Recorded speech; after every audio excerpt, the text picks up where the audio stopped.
The last 9 months have been incredibly tough for us as a family. Life as you know it can change in an instant, and we've had to find a way to navigate the stormy waters and road unknown. The last 9 months have been incredibly tough for us as a family. Life as you know it can change in an instant, and we've had to find a way to navigate the stormy waters and road unknown. Royal life can hide a lot, especially when it comes to what's really going on behind palace doors. For years, Princess Catherine has maintained a graceful, composed image. She is known as a person that does not reveal too much, but something happened that changed everything. Recently, there has been growing speculation about a secret child, and now, in a heartfelt and unexpected moment, Catherine has broken her silence. The news has left royal watchers in shock and fans searching for answers. What did she reveal, and why was it kept secret for so long? Join us as we reveal all about Catherine's confession. Kate's confession. Most people know Kate Middleton, the Princess of Wales, as a loving mother of 3 children. But lately, that may be changing. Some news outlets have started saying that Kate might be hiding something big, that she actually has a 4th child. These rumors have become so popular that many of the reports now include pictures they claim show Kate looking pregnant. Some reporters have even asked the royal family for answers. Others have brought up a moment during a royal event when Kate was asked if she wanted more children. She responded by saying that Prince William wouldn't be in support of it. Some people have used that response to suggest she might actually be hiding something, arguing that her answer didn't clearly deny the possibility. Because of this, the internet has become divided. Some people are supporting Kate, saying she deserves privacy and shouldn't have to explain her personal life. Others believe the rumors and feel the public has a right to know what's really going on. The story has caused a lot of drama online, with people arguing on both sides. So with all the pressure and confusion, Kate has finally decided to speak out and clear the air. What she said surprised a lot of people and gave everyone something new to think about. So stay with us, because this is one you don't want to miss out on. When Kate Middleton finally responded to the growing rumors, she began with a simple truth, saying that she really wants a 4th child. She openly shared that she has been trying to convince her husband, Prince William, to agree. But while he hasn't said yes yet, Kate remains hopeful that he might change his mind in the future. Her honest response added more clarity to the story, showing that while the idea of expanding their family is something she desires, she also respects her husband's wishes. Kate also took the opportunity to address questions about her recent visit to the baby bank in Windsor. Some had speculated that her appearance there was linked to the pregnancy rumors. However, she made it clear that the visit was part of her ongoing work to support families in need. During her time there, she spoke with reporters about the essential role the baby bank plays in helping families across Windsor, Maidenhead, Slough, Berkshire, Buckinghamshire, and nearby areas. Her focus was on highlighting the important work the organization does, not on addressing personal speculation. So, from this, it's clear that when it comes to the idea of having a 4th child, Kate has shown maturity and understanding. Although she wishes for another baby, she respects William's decision and continues to stand by him. Her calm and honest approach helps settle some of the rumors, reminding the public of her dedication to both her family and her charitable work. But here comes the shocker. Kate Middleton actually has a 4th child. Royal author Tom Quinn recently shared something unexpected during an interview. According to him, while fans were busy speculating about a possible pregnancy, people who work closely with the royal family were already in on the secret. According to them, Kate often refers to her husband, Prince William, as her 4th child. But why is that so? Since it's not an official title. You see, behind palace doors, there's a long-running joke that Kate sometimes has to treat William like one of the kids. Why? Because he can be a bit demanding, especially when things don't go exactly as planned. Even staff who know the couple well say William, like many royals, is used to being looked after. And this can be traced back to his upbringing, because from a young age, everything was done for him. Meals prepared, clothes laid out, schedules managed. That kind of upbringing can make a person a little particular. It's said that William has moments where he becomes difficult to please or easily irritated. And when that happens, Kate is the one who brings calm to the situation. But unlike William, Kate had a more grounded upbringing. She didn't grow up in a palace or have staff waiting on her. She learned how to manage things for herself, which makes her practical, patient, and understanding. So when tension rises, she knows how to keep things steady, not just with the children, but sometimes with her husband too. This dynamic between the two isn't just playful. It also shows the strength of their partnership. William's past, marked by the tragic loss of his mother and a childhood lived in the public eye, left deep emotional scars. While he was raised by staff and surrounded by royal formality, Kate's family offered something very different: warmth, closeness, and quiet support. That contrast helped him find balance, and it's one of the reasons many believe their bond is so strong today. As all this was unfolding, another clue stirred up even more curiosity. In March 2025, Kate posted a video for Mothering Sunday. It featured her and the children enjoying a quiet day together. But eagle-eyed viewers noticed something new. There were 2 dogs in the video, not just one. Suddenly, people began wondering if a new pet had joined the family, or if this was another subtle hint at a growing household. As it turns out, the answer might be simpler than anyone expected. Yes, the Cambridges had welcomed a second dog into their home. That's it. No secret baby, no big announcement, just a fluffy new friend and a bit of extra fun for the children. And if we think back, this kind of bond with pets runs in the family. The late Queen Elizabeth II was famously devoted to her dogs, and this closeness made many to even see her dogs as part of her children. So, in this case, Kate's 4th child might just be her husband or her new dog. And now, with King Charles's health reportedly in decline, it's also becoming clear that now might not be the right time for the couple to expand their family further. Their royal duties are growing, and the demands on their time and focus are only increasing. A 4th baby may simply not be on the agenda. But from all the talk and speculation, one thing is clear. Kate's style as a mother is something special. Her natural warmth, strength, and calm presence make many people wish she did have one more child, just so there would be even more of that love to go around. So, how does Kate bring up her children? And what's her parenting style really like? Keep watching to find out. Kate, parenting style. Kate's approach to parenting has quietly reshaped the long-standing belief that royalty is built on tradition, rules, and centuries-old expectations. Catherine, Princess of Wales, hasn't come to simply uphold those rules. She's here to gently redefine them, not through headlines or royal decrees, but through bedtime stories, empathy, and an unwavering presence. With quiet strength, she's rewriting what it means to be a modern royal mother. From the very beginning, it was clear that Catherine was determined to raise her children on her own terms. She made it known to Prince Charles and Queen Elizabeth II that she would not be rushed. She wouldn't be pressured into royal duties while her children were still so young. And she certainly wouldn't follow a model that placed royal appearances above maternal presence. That wasn't a passing remark. It came from something deep inside her. Not rebellion, but instinct. It came from love, and that love shaped every decision she would go on to make as a mother.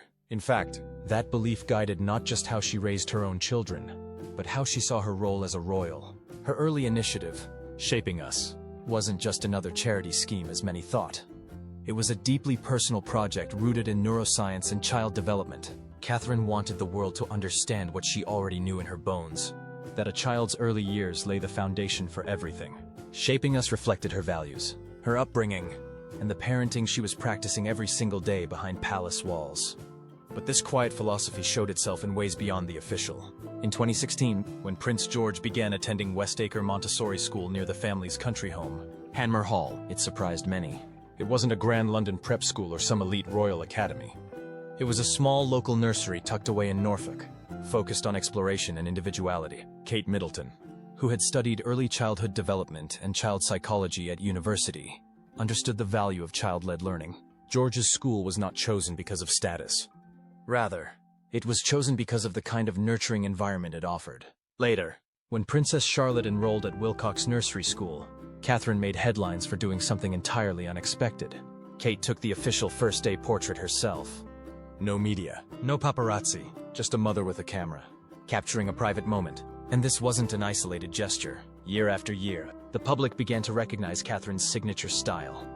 She released personal photos of her children's milestones, birthdays, and events, not to feed public appetite, but to protect them.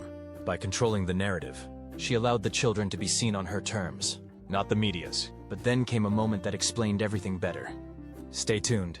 In 2020, as the world was gripped by the COVID-19 pandemic, the Wales family retreated to Hanmer Hall, where they navigated lockdown life much like countless families across the country. But even then, Kate Middleton found ways to anchor her children. During a rare interview, she revealed that she was homeschooling George and Charlotte herself, juggling phonics, math, and science lessons with baking and gardening. But she was not doing this because she was striving for perfection from her kids. In fact, she laughed about George being upset that Charlotte got more fun assignments. It was a glimpse into a home full of warmth and realness, not one curated for prestige. That same year, Catherine shared during a morning TV interview that she had been talking with other mothers during lockdown.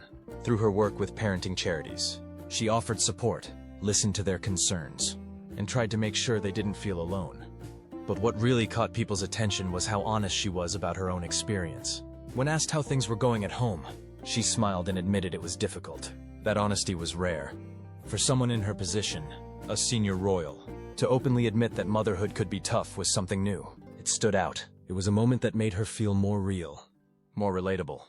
It showed a side of royal life that was messy and emotional, just like everyone else's.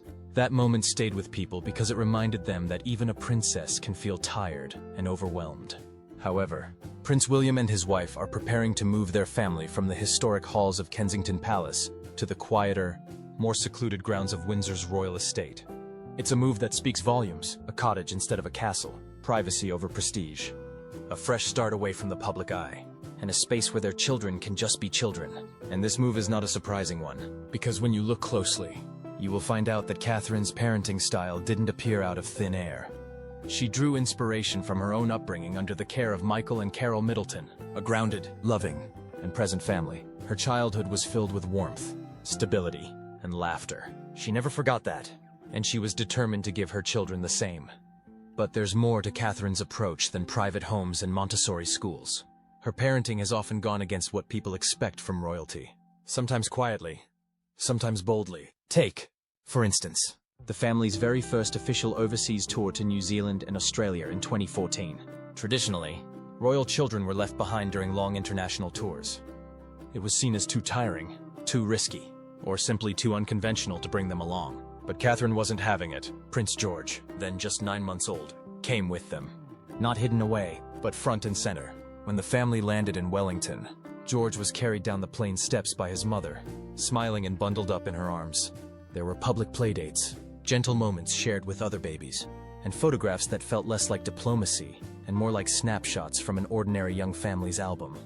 It was deliberate.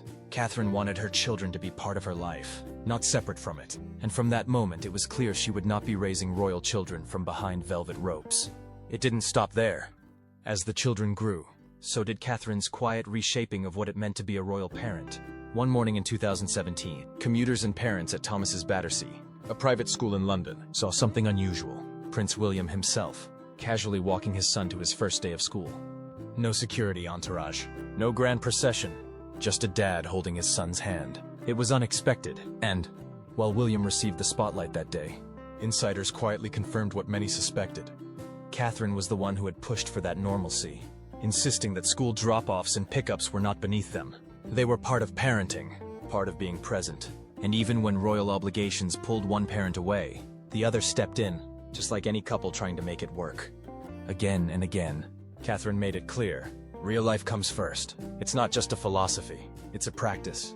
That's why, even when attending major events like Trooping the Color or state ceremonies, she and William take great care to prepare their children in a way that emphasizes kindness over performance. When Princess Charlotte was seen gently reminding Prince George to stand tall and smile for the cameras, people chuckled at the sibling moment, but there was something deeper there too. It showed that Catherine's teachings had taken root. Respect, responsibility, and togetherness as a family. And it's not always about serious parenting strategies either. Catherine brings joy into the mix. She makes space for silliness, like when Prince Louis stole the show at the Queen's Jubilee with his playful antics, sticking out his tongue, covering his ears at the noise. Catherine didn't panic. She didn't try to suppress his spirit. She let him be.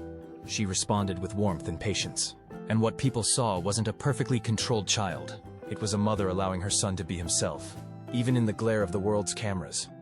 Kate has also turned holiday moments to a time of intentional parenting. For many years, the Wales family skipped Christmas at Sandringham, the traditional royal gathering, and instead chose to spend the holidays with the Middletons in Bucklebury. To the press, it seemed strange. To Catherine, it made sense. She wanted her children to know both sides of their family, not just the royal one. She wanted stockings, messy wrapping paper, and her mum's homemade dishes. She wanted memories built on balance. There's also the way she calmly protects her children from being public property. Royal watchers once expected a steady stream of public updates, staged appearances, and interviews. Instead, Catherine carved out something different. She rarely uses their titles. She refers to them as George, Charlotte, and Louis. Not the Prince and Princess of Wales' children. Not future monarchs. Just kids. Kids who make her laugh, who teach her things, who sometimes fight over books or get grass stains on their knees. And in that framing, Catherine sends a message without ever saying it outright. Royal blood doesn't exempt you from being human, and it doesn't exempt her from being a mother first. So from all of this, it's clear that Kate Middleton has brought a new and refreshing style to royal parenting. Her way of raising her children is slowly changing the royal family into something more modern and down to earth. But it doesn't end there. This parenting style has made many people wonder, what kind of people will her children grow up to be? Stay with us, because this is where things get even more interesting. The future of Monarch. The influence of Kate's parenting can be seen clearly in the lives of her children, starting with Prince George, who is the heir to the throne. Prince George doesn't chase attention. He never has. At public events, he often stands quietly, slightly behind his parents, scanning the crowd before speaking. There's a watchfulness to him. Not nervous, just aware, a kind of calm that feels older than his years. He's second in line to the throne, and the world already knows it. But George isn't being treated like a future king. Not yet. He's being raised like a boy who needs time. Time to grow, to understand, to ask questions before he's expected to answer them. That was clear at Wimbledon, a standout moment. Not because Prince George said anything, but because he didn't. Dressed in a suit a little too big, cheeks flushed from the sun and the attention, he looked more like a schoolboy than a public figure. And that's the point. He was still a schoolboy, one who laughs at his brother's antics, one who whispers to his sister when cameras are flashing, one who's learning how to carry a future without being crushed by it. There's a steadiness about him that people are starting to notice. He holds his posture in crowds. He waits his turn. He doesn't rush. That might not seem like much now, but in a role defined by patience, those early signs matter. George may never be the loudest in the room, but he might just be the one who listens the hardest. Then there's Charlotte, who is quieter but in a very different way. Where George absorbs, Charlotte engages. She stands straighter. She pays attention to small things, and often, she moves first. She's already built a reputation among royal watchers for her composure.